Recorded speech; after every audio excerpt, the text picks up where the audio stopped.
എൻ്റെ പ്രിയപ്പെട്ടവരെ, നമ്മൾ ആദ്യമേ തന്നെ ഇപ്പം കൃപയെക്കുറിച്ചാണ് നമ്മൾ ഇന്ന് ഉടമ്പടിയുടെ മുഴുവൻ ഊർജം നമ്മളിലേക്ക് വരുന്നത് കൃപയുടെ രൂപത്തിലാണ്.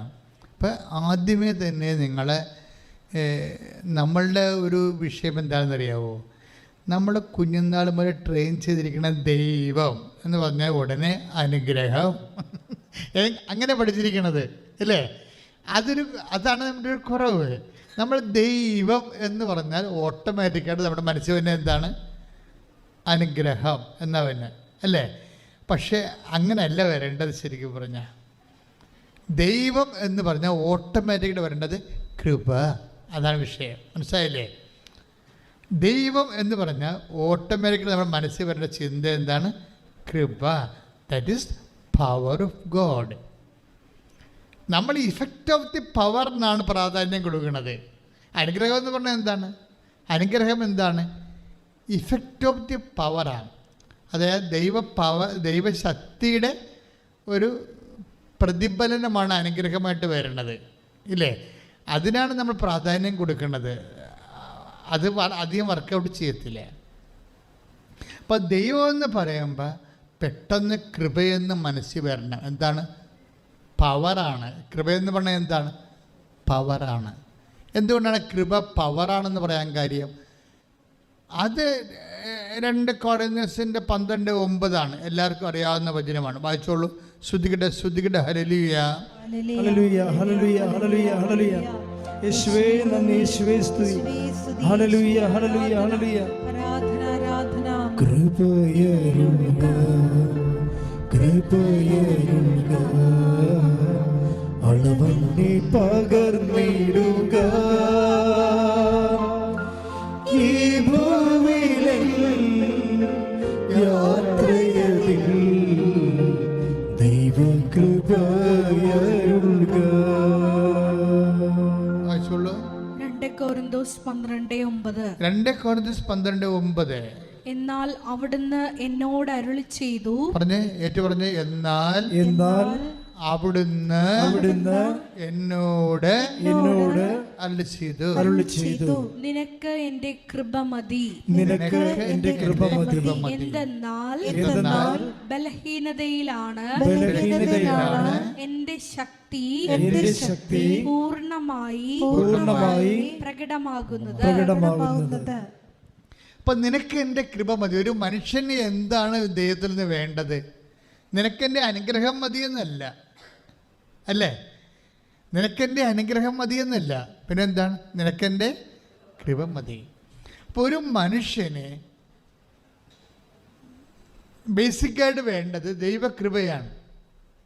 എന്തുകൊണ്ടാണ് ദൈവകൃപ മതിയെന്ന്, ദൈവകൃപ വേണമെന്ന് പറയാൻ കാര്യം എന്താണ്? അടുത്ത വചനം കണ്ടല്ലേ? എന്തെന്നാൽ പറഞ്ഞേ. എന്തെന്നാൽ ബലഹീനതയിലാണ് ദൈവത്തിന്റെ ശക്തി പ്രവർത്തിക്കുന്നത്. അവിടെ കൃപയ്ക്ക് പകരം ഉപയോഗിച്ചിരിക്കുന്ന വാക്കെന്താണ്? ശക്തി എന്ന് ഉപയോഗിച്ചിരിക്കുന്നത്. അപ്പോഴേ നമ്മൾക്ക് കൃപ എന്ന് പറഞ്ഞാൽ എന്താണ്? ദൈവത്തിൻ്റെ ശക്തിയാണ്. ദൈവത്തിൻ്റെ ശക്തിയാണ്. ഈ ദൈവത്തിൻ്റെ ശക്തിയുടെ ഗുണമെന്ന് പറയുന്നത്, ഈ ശക്തി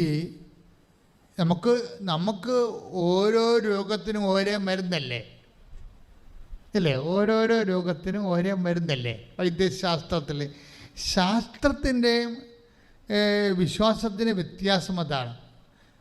അതായത് ശാസ്ത്രത്തിന് ഓരോ കാര്യത്തിനും ഓരോരോ സൊല്യൂഷൻസാണ്. വിശ്വാസത്തിൽ എല്ലാ കാര്യത്തിനും സിംഗിൾ സൊല്യൂഷനാണ്. എന്താണ്? Power of God. കൈയടിച്ച് കിടത്താനും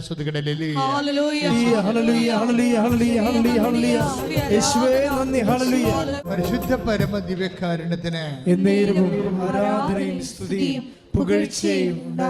എന്താണ് ഇപ്പോൾ വെളിപ്പെട്ടത്? അതായത് ശാസ്ത്രത്തിലെ ഓരോരോ വിഷയത്തിനും പർട്ടിക്കുലർ സൊല്യൂഷൻസ് ആണ്. പക്ഷേ വിശ്വാസത്തിൽ എന്താ സംഭവിച്ചിരിക്കുന്നത്? എല്ലാ വിഷയങ്ങൾക്കും സിംഗിൾ സൊല്യൂഷനാണ്. എന്താണ്? കൃപ എന്ന് പറയുന്ന സിംഗിൾ സൊല്യൂഷൻ. പറഞ്ഞാൽ മനസ്സിലായില്ലേ? അതെന്ന് വെച്ച് കഴിഞ്ഞാൽ ഇപ്പോൾ ഉദാഹരണത്തിന്, അതായത് അവരുടെ പേര് റീബ ഡെൻസിൽ ഒരു നേഴ്സാണ്, റീബ ഡെൻസിൽ. ഈ റീബ ഡെൻസിൻ്റെ സാക്ഷ്യം ഒന്ന് കേൾക്കണം കേട്ടോ. അതായത്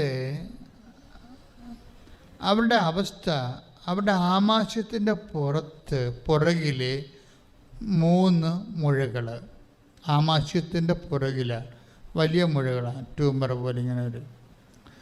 അപ്പോൾ ഇത് ആദ്യം ഒരെണ്ണമായിരുന്നു, പിന്നീട് ഇത് ടെസ്റ്റ് ചെയ്തപ്പോഴാണ് ഇത് 4 ഉണ്ടെന്ന് മനസ്സിലായത്. അപ്പോൾ ഇതിൽ കേരളത്തിലെ ഏറ്റവും ടോപ്പ് ഹോസ്പിറ്റലിൽ കൊണ്ടുപോയി ഇവരെ കാണിച്ചപ്പോൾ അവർ പറഞ്ഞു ഇത് ആമാശയത്തിൻ്റെ പുറകിലാണ്, അത് വലുതായിക്കൊണ്ടിരിക്കുകയാണ്, ഓപ്പറേറ്റ് ചെയ്യാൻ പാടാണെന്നൊക്കെ പറഞ്ഞു. അവിടെ വരെ പോകാൻ കാരണം എന്താണെന്നറിയാവോ? നേരത്തെ ഇതുപോലെ വന്നിട്ടൊന്ന് ഓപ്പറേറ്റ് ചെയ്തതാണ്, അപ്പോൾ വീണ്ടും അത് വന്നതാണ്.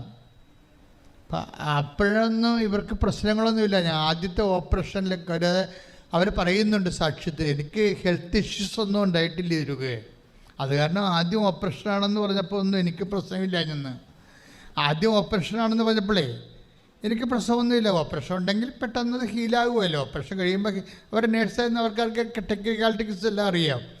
ഓപ്പറേഷൻ ഇറ്റ്സൊക്കെ, അത് കഴിയുമ്പോൾ ഹീലാകുമല്ലോ. അപ്പോൾ എനിക്കത് ഒരു ടെൻഷനും ഇല്ലായിരുന്നു എന്ന് പറഞ്ഞ്.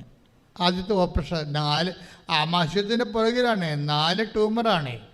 അപ്പോൾ ആദ്യം ഫസ്റ്റ് ഓപ്പറേഷൻ എന്ന് പറയുമ്പോൾ എനിക്ക് ടെൻഷനൊന്നും ഇല്ലായിരുന്നു എന്നാണ് അവർ പറഞ്ഞത്. അപ്പോൾ ടെൻഷൻ ഇല്ല, മനസ്സിലായില്ലേ? അത് എൻ്റെ പ്രശ്നം വെച്ച് കഴിഞ്ഞാൽ എനിക്ക് ടെൻഷൻ ഇല്ല എന്ന് പറഞ്ഞു കഴിഞ്ഞാൽ ശരിക്കും പറഞ്ഞാൽ അതൊരു നെഗറ്റീവ് വിഷയമാണ്.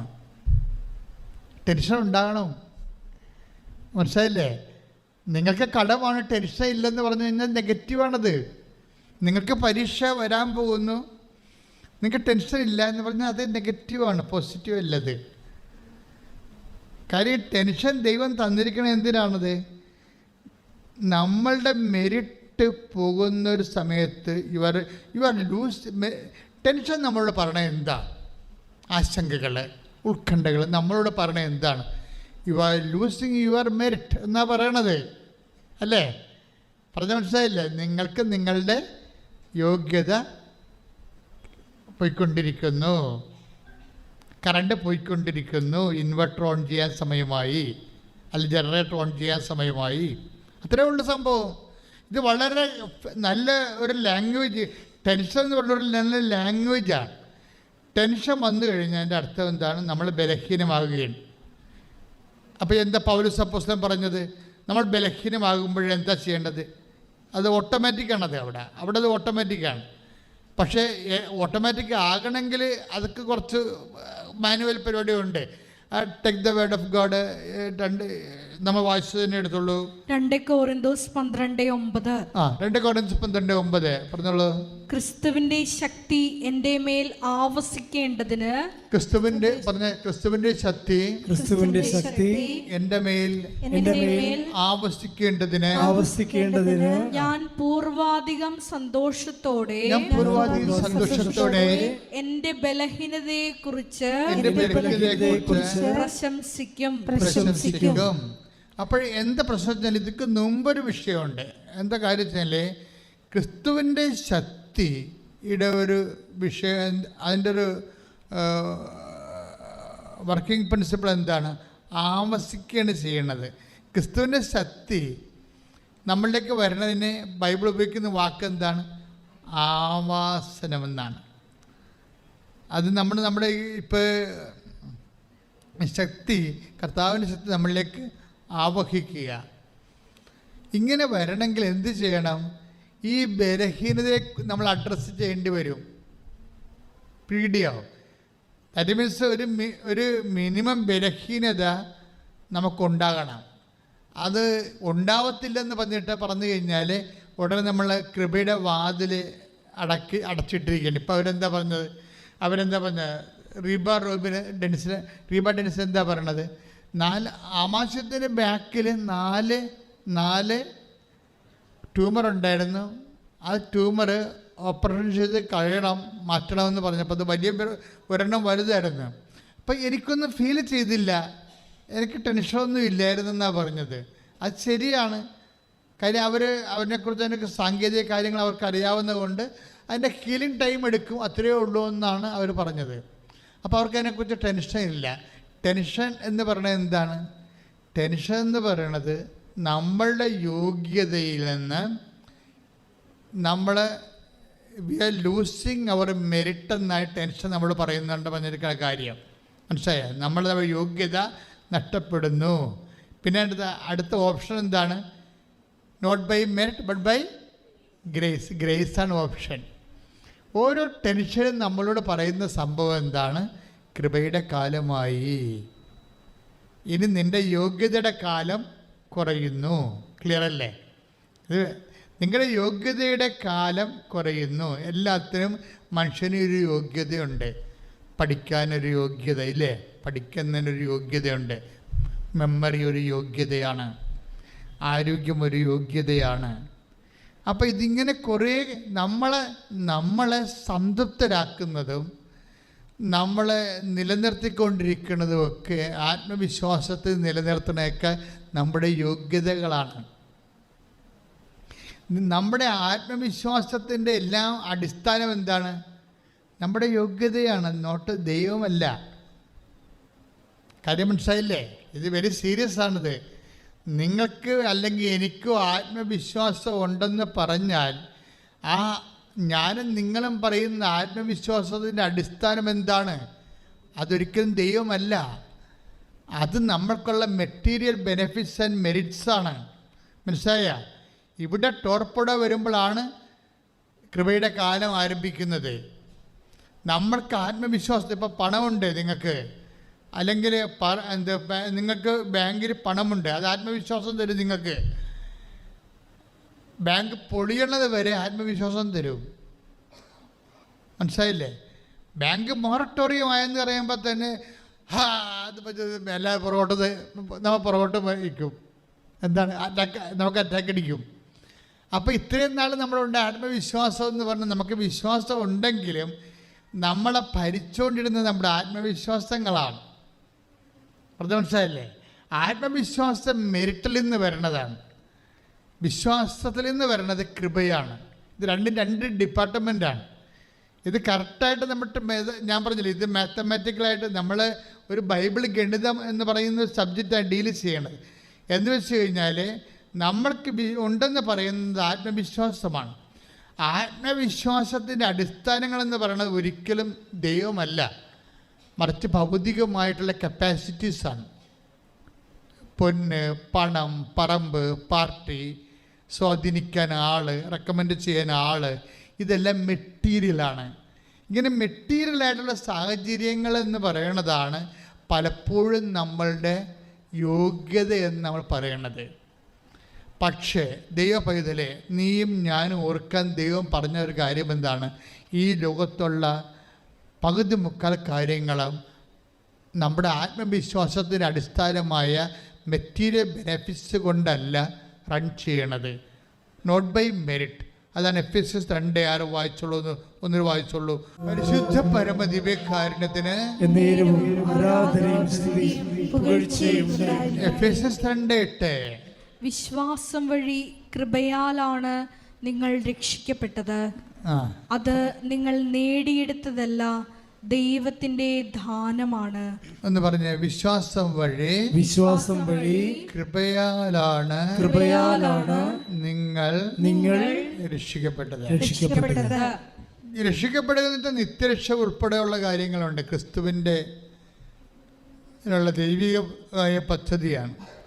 അവിടെ ഒന്നും ആത്മവിശ്വാസത്തിനും മെറ്റീരിയലായിട്ടുള്ള നമ്മുടെ യോഗ്യതയ്ക്കൊന്നും ഒരു നിലയുമില്ല, നമ്മുടെ ആസ്തിയില്ല. അതുകൊണ്ടാണ് അതിന് ഫുൾ ആൻഡ് ഫുൾ ഗ്രേസാക്കി ദൈവം വെച്ചത്. വിശ്വാസം വഴി കൃപയാലാണ് നമ്മൾ രക്ഷിക്കപ്പെട്ടത്. പക്ഷേ കൃപയാലാണ് എന്ന് പറഞ്ഞു, വിശ്വാസം വഴി കൃപയാലാണ് നമ്മൾ രക്ഷിക്കപ്പെട്ടത്. അപ്പൊ വിശ്വാസത്തിന് വലിയ അടിസ്ഥാനമായ ഒരു വിശ്വാസത്തിന് പ്രത്യേകിച്ച്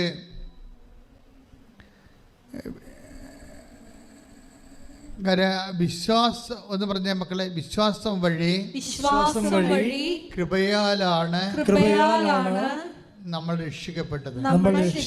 ഞാൻ പറയാൻ ഉദ്ദേശിച്ചത് ഇതാണ്.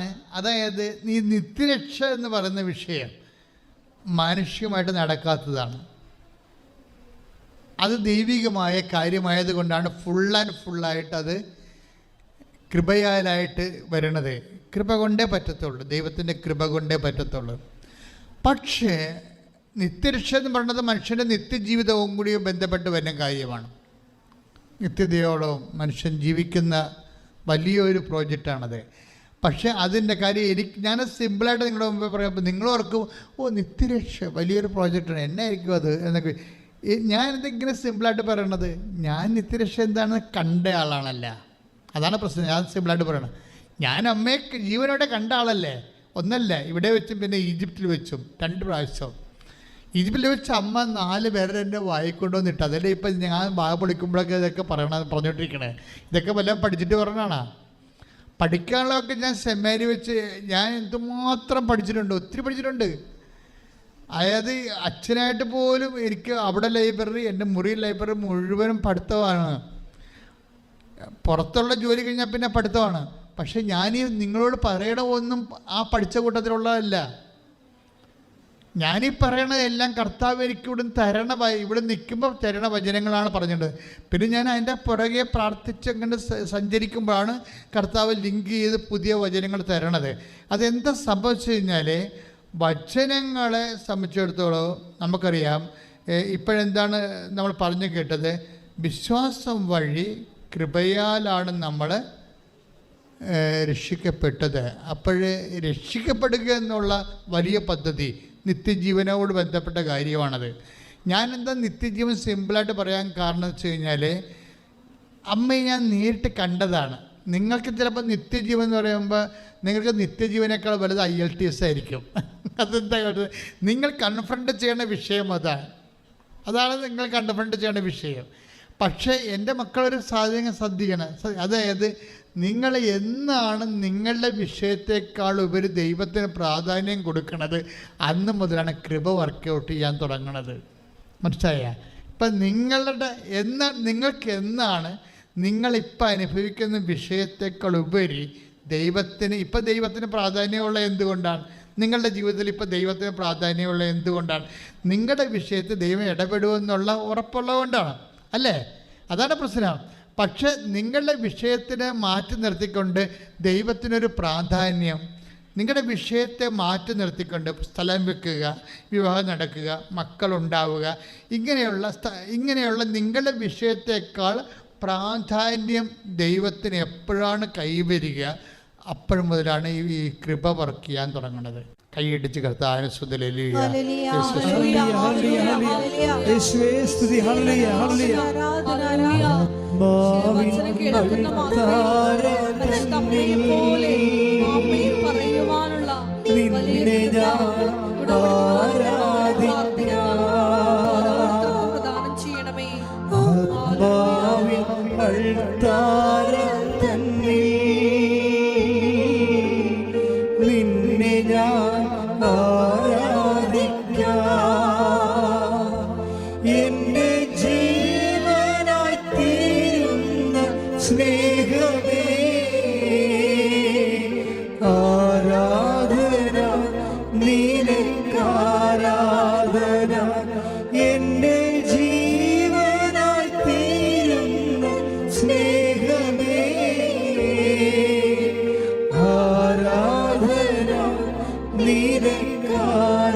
ദിവ്യകാരുണ്യത്തിന് ആരാധനയും സ്തുതിയും പുകഴ്ചയും ഉണ്ടായിരിക്കട്ടെ. ഇപ്പോഴെല്ലാം നിങ്ങളുടെ വിഷയബന്ധിയായ വിശ്വാസമാണ്. നിങ്ങൾക്ക് വിശ്വാസമുണ്ട്, പക്ഷേ വിഷയബന്ധിയാണ്. അതാണ് എപ്പോഴും ശ്രദ്ധിക്കുന്നത്. അതായത് വിഷയത്തെക്കാൾ നിങ്ങളുടെ ദൈവം വലുതാണെന്ന് ചോദിച്ചു കഴിഞ്ഞാൽ എനിക്കറിയത്തില്ലെന്ന് ഞാൻ പറയത്തുള്ളൂ. നിങ്ങളുടെ ദൈവം നിങ്ങളുടെ വിഷയത്തെക്കാൾ വലുതാണോ എന്ന് ചോദിച്ചു കഴിഞ്ഞാൽ ഞാൻ പറയും എനിക്കറിയത്തില്ലെന്ന് പറയും. എന്താ കാര്യം? പലർക്കും നിങ്ങളുടെ വിഷയത്തേക്കാൾ ചെറുതാണ് നിങ്ങളുടെ ദൈവം. അതാണ് എൻ്റെ വിഷയം, അതെൻ്റെ കാരണം. അതായത് എപ്പോഴും നമ്മൾ ശ്രദ്ധിക്കേണ്ട ഇതാണ്. അതുകൊണ്ടാണ് ഇപ്പോൾ കഴിഞ്ഞ ദിവസങ്ങളിൽ ഇപ്പോൾ തന്നെ റീബ ഡെൻസിൻ്റെ സാക്ഷ്യം സ്കാൻ ചെയ്ത് കഴിഞ്ഞാൽ നമുക്ക് കിട്ടുന്നത്, റീബ ഡെൻസ് പറയുമായിരുന്നു, അവസാനം ഈ ട്യൂമർ ഓപ്പറേറ്റ് ചെയ്ത് മാറ്റിയല്ലോ, മാറ്റിക്കഴിഞ്ഞപ്പോൾ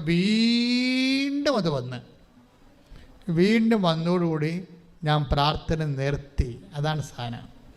ദാറ്റ് മീൻസ് നിങ്ങളുടെ വിഷയത്തേക്കാൾ ദൈവത്തെക്കാൾ വലുതായി വിഷയം. ക്ലിയർ അല്ലേ?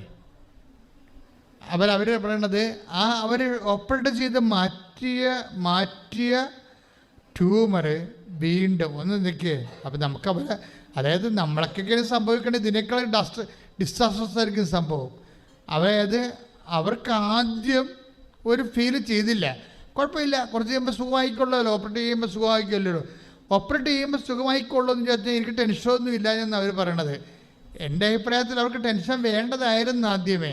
കാര്യം ടെൻഷൻ വഴിയാണ്, ടെൻഷൻ എന്ന് പറയുന്നത് ദൈവത്തിൻ്റെ ഒരു നാഷണൽ ഹൈവേ ആണ്, പഞ്ചായത്ത് റോഡല്ല. നമുക്കൊരു വിഷയത്തെക്കുറിച്ച് ടെൻഷൻ ഉണ്ടെങ്കിൽ അതൊരു നാഷണൽ ഹൈവേ ആണ്. അതുവഴിയാണ് നിൻ്റെ അനുഗ്രഹത്തിൻ്റെ ലോഡ് വരണത്. മനസ്സിലായില്ലേ? അത് നമ്മൾ മനസ്സിലാക്കണം എപ്പോഴും. നമ്മൾ ടെൻഷനെ പഴിക്കരുത്. അതൊക്കെ ദൈവം തന്നിരിക്കണം മനുഷ്യന്മാർക്ക്. അത് വെച്ചാൽ ദൈവത്തിൽ ആശ്രയിപ്പം എനിക്കതെങ്ങനെ മനസ്സിലായെന്ന് വെച്ച് കഴിഞ്ഞാൽ, ഞാൻ ഒരു പണ്ട് ഇപ്പോഴെങ്ങുമല്ല, പണ്ട് എപ്പോഴും പള്ളികളിലൊക്കെ പോയി ധ്യാനിപ്പിക്കുമായിരുന്നു പണ്ട്. ഇപ്പം നമുക്ക് പോകാൻ സമയമില്ലാത്തത് കൊണ്ടാണ്. അതായത് പള്ളികളിലൊക്കെ പോയി ധ്യാനിപ്പിക്കുമ്പോൾ എൻ്റെ ഇടവകയിലെ മരിപ്പും, ഇടവകയിലൊക്കെ ഇരിക്കുമ്പോൾ 800 വീട്ടുകാരുണ്ടേ.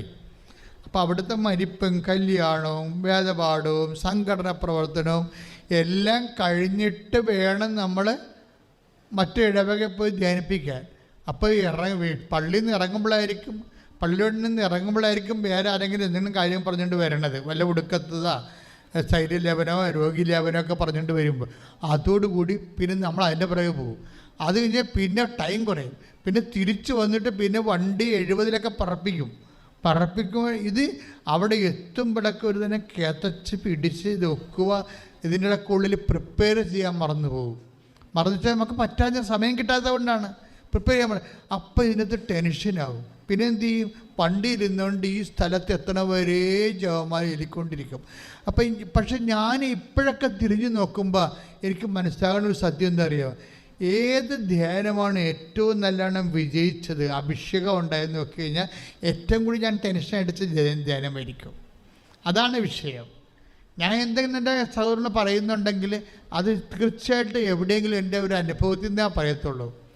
കാര്യം കഥകൾ പറയത്തില്ല, മറ്റുള്ളവരുടെ അനുഭവങ്ങളൊന്നും പറയത്തില്ല. ഇവിടെ നമ്മൾ നേരിട്ട് കൺമുമ്പിൽ കണ്ട കാര്യങ്ങൾ പറയത്തുള്ളൂ എപ്പോഴും. കാര്യത്തിൽ അത് പക്കയായിരിക്കും. അത് ആൾക്കാരുടെ സ്വഭാവം അറിയാവില്ല. ആൾക്കാർ അത് കഥയില്ലേ എന്നൊക്കെ പറഞ്ഞ് എഴുതുള്ളൂ. അങ്ങനെയല്ല. ഞാൻ എന്നും പറയുമ്പോൾ അത് കൃത്യമായിട്ട് എൻ്റെ കൺമുമ്പിൽ ഞാൻ അനുഭവിച്ച കാര്യമാണ്. അപ്പോസ്തലന്മാരുടെ രീതി അതാണ്. അവർ പറയുമില്ല, കണ്ണുകൊണ്ട് കണ്ടത്, കൈകൊണ്ട് തൊട്ടത്, ചെവി കൊണ്ട് കേട്ടത്, ജീവൻ്റെ വചനത്തെക്കുറിച്ച് സാക്ഷ്യം നൽകുന്നു. അപ്പം അവർ പറഞ്ഞുകൊണ്ടിരുന്ന അതാണ്. അപ്പം യോഹന്നാനൊക്കെ പ്രത്യേകിച്ച് അതാണ് പറഞ്ഞുകൊണ്ടിരുന്നത്. അത് പറഞ്ഞപ്പോഴാണ് യോഹന്നാൻ വിജയിക്കുകയും ചെയ്തത്. പക്ഷെ മറ്റുള്ളവരുടെ കാര്യങ്ങളൊക്കെ പറഞ്ഞു കഴിഞ്ഞാൽ സുവിശേഷത്തിൽ പറഞ്ഞാൽ ഏക്കത്തില്ല. അത് പൗലോസ് അപ്പോസ്തലൻ അതിനുവേണ്ടി ഒന്ന് ട്രൈ ചെയ്ത് നോക്കിയതാണ്.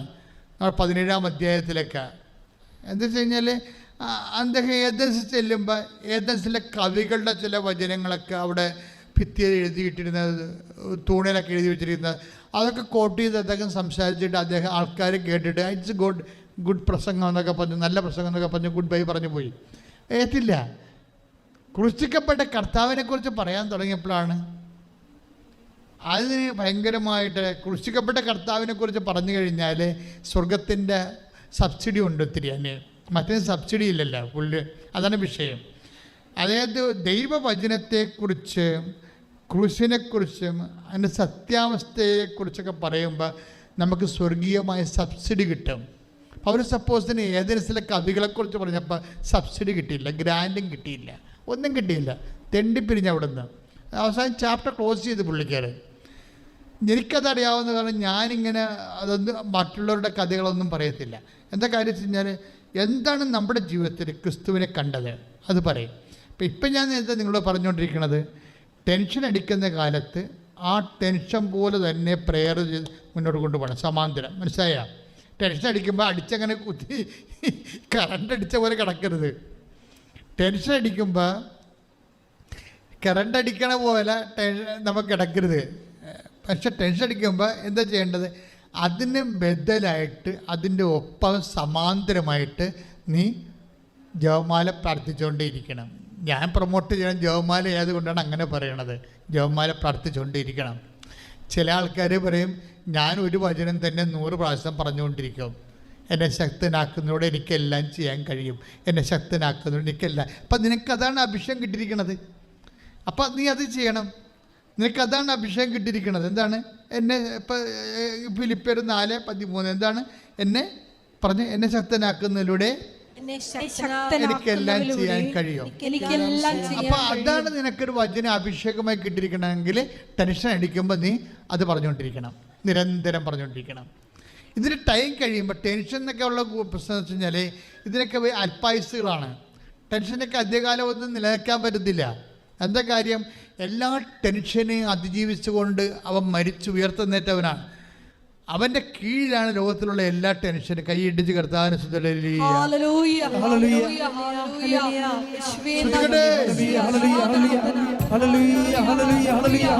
പരിശുദ്ധ പരമദിവ്യകാരുണ്യത്തിന്. അപ്പൊ റീബ ഡെൻസന്റെ ഒരു സാക്ഷ്യം എന്താ വെച്ച് കഴിഞ്ഞാല്, ഈ ട്യൂമർ വീണ്ടും വരുന്നതിലൂടെ അവർ പറയണത്, ഞാൻ പ്രാർത്ഥന സ്റ്റോപ്പാക്കിയതാണ്. അതാണ് വിഷയം. സെക്കൻഡ് വരുമ്പോൾ ആദ്യം അവർക്ക് പ്രശ്നമില്ലായിരുന്നെന്നല്ല അവർ പറയണത്. ആദ്യം അവർക്ക് പ്രശ്നമില്ലായിരുന്നു, എനിക്ക് ടെൻഷൻ ഇല്ലായിരുന്നു. കാര്യം എന്താണ്? അത് ഓപ്പറേഷനാണ്. അത് കഴിയുമ്പോൾ ഹീലാകുമ്പോൾ മാറിക്കൊള്ളും, തീർന്നു, വീണ്ടും ജോലിക്ക് പോകാൻ പറ്റും. പക്ഷേ ഇപ്പം ഇവളുടെ കപ്പാസിറ്റി പോയി. എന്താ പറയണത്? ആ സാധനം വീണ്ടും തിരിച്ചു വരികയാണ്. തിരിച്ചു വന്നപ്പോൾ ഇവർക്ക് എന്താ ഫസ്റ്റ് അറ്റാക്ക് എന്താ സംഭവിക്കുന്നത്? ഞാൻ പ്രാർത്ഥന നിർത്തി. ദാറ്റ് മീൻസ് ഇവരുടെ ദൈവത്തെക്കാൾ വലുതായി ഇവരുടെ വിഷയം. ഇവിടെയില്ലേ? ദാറ്റ് മീൻസ് വിഷയത്തെക്കാൾ ചെറുതായിപ്പോയി ദൈവം. ഇങ്ങനെ സംഭവിക്കും. നമ്മുടെ വിഷയത്തെക്കാളും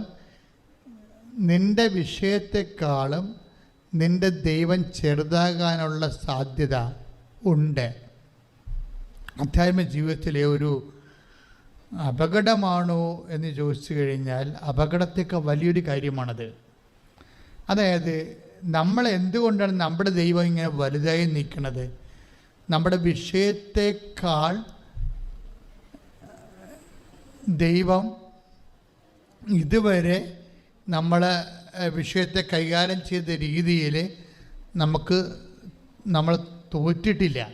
ഇതിപ്പോൾ റീബ ഒരു തോൽവിയുടെ രൂപയിലേക്ക് പോവുകയാണ്. അതുകൊണ്ട് അവരെന്താ ചെയ്തിരിക്കുന്നത്? പ്രാർത്ഥന സ്റ്റോപ്പ് ചെയ്ത്. നിങ്ങളൊന്ന് ചിന്തിച്ച് നോക്കണം, നിങ്ങൾ ഏതെങ്കിലും കാലത്ത് പ്രാർത്ഥന സ്റ്റോപ്പ് ചെയ്തിട്ടുണ്ടോ? It's A question. നിങ്ങളൊന്ന് ചിന്തിച്ച് നോക്കണം. നിങ്ങളുടെ ജീവിതത്തിൽ ഏതെങ്കിലും കാലത്ത് പ്രാർത്ഥന സ്റ്റോപ്പ് ചെയ്തിട്ടുണ്ടോ? എങ്ങനെ? മടി പിടിച്ച് സ്റ്റോപ്പ് ചെയ്യും, വെള്ളം അടിക്കുമ്പോൾ സ്റ്റോപ്പ് ചെയ്യും, അങ്ങനെയല്ല. നിങ്ങൾ ഇനി പ്രാർത്ഥിച്ചിട്ട് കാര്യമില്ല, ഇങ്ങനെയായി പോയല്ലോ. ഭർത്താവിന് മദ്യപാനമാകാം, അല്ലെങ്കിൽ ഭർത്താവ് വേറെ എന്തെങ്കിലും സ്ത്രീകളുമായിട്ടുള്ള ബന്ധമാകാം. നീ പ്രാർത്ഥിച്ചിട്ട് നടക്കാത്തൊരു നടക്കാതെ വരുമ്പോൾ നീ പ്രാർത്ഥന നിർത്തിയിട്ടുണ്ടെങ്കിൽ ഓർക്കുക ദൈവവേദലെ, നിൻ്റെ ദൈവം നിൻ്റെ വിഷയത്തെക്കാൾ ചെറുതാണ്. And your lord is god of small things. ചെറിയ ദൈവം. ഈ ചെറിയ ദൈവത്തിനെ കൊണ്ടാണ് നീ നടക്കുന്നത്. That is why you are not growing spiritually. അതുകൊണ്ടാണ് നീ ദൈവത്താൽ വളരാത്തത്. ശ്രദ്ധിക്കട്ടെ.